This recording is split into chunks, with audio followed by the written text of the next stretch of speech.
This is Matt Russell, and welcome to the DailyFX Forum.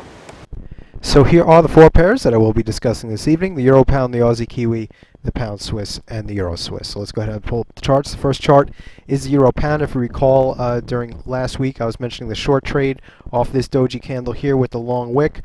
Personally, I was stopped out on this trade during yesterday's session. I think about a 55 pip loss, but again, there's absolutely nothing wrong with that, and that's why we wait for the more favorable entry, because had we entered down here, that loss would have been about 100 to 125 pips. So again, absolutely nothing wrong with taking the loss in this trade. I still like the trade idea. If it was presented to me again, I would enter without hesitation.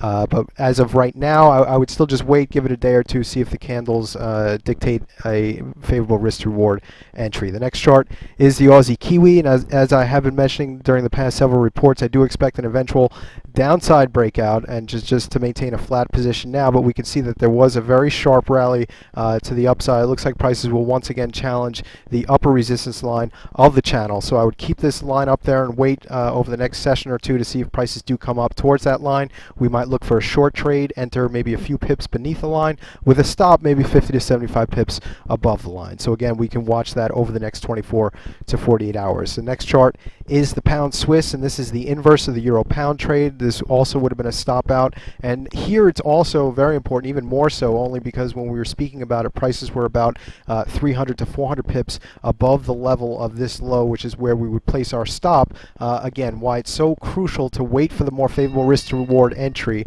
and this is a good example because again, the risk and the loss in the trade would have been very small compared to a high reward. The next chart is the Euro Swiss, and not much has changed here. Still just waiting for prices to come down and test the longer term support line formed by the mid-October low here and the late March low here. Prices right now about 150 to 175 pips above the line. So again, over the next 24 to 48 hours and throughout the remainder of this week, we might wait for prices to come down and test the line. Again, my name is Matt Russell. Thank you for listening, and please stay tuned for a preview of the DailyFX forums.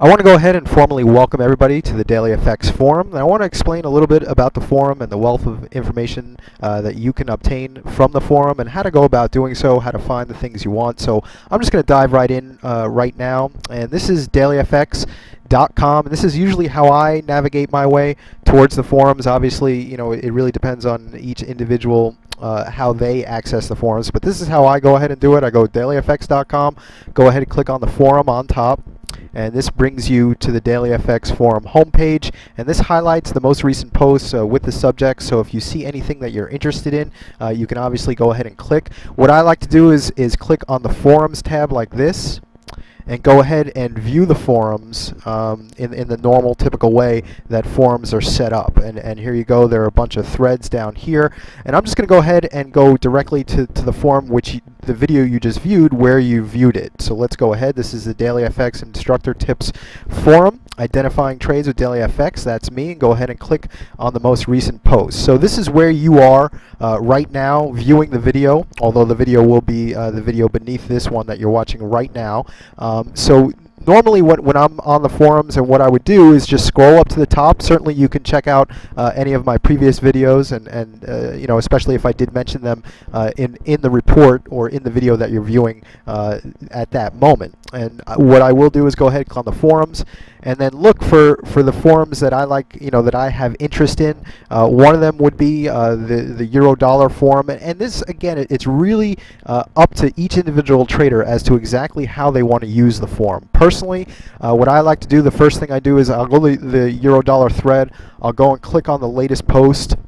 And what I'll do here is, and again, I just want to, you know, really emphasize this point. It depends on your exact mindset when you're viewing. And me as a trader, I have some experience. So what I do and how I personally use the forum is I go through and I'll read what people are saying about the euro, what their trade ideas are. I certainly, you know, try to maintain my own individual objectivity, and I really don't pay much attention to what other traders are saying in terms of my trading. I'm not going to certainly see something on a forum and then go jump into a trade, but what it will do, it will open my eyes to certain trading opportunities, maybe a certain line or a certain time frame that I haven't looked at before. So that's one way that I personally like to utilize the DailyFX forum. But certainly for newer traders, there are plenty of topics that you can go over. Let's say you might not be well versed in terms of certain currency pairs that you want to learn about. Scalping, you might not know what Elliott wave is. You can go ahead and click there and see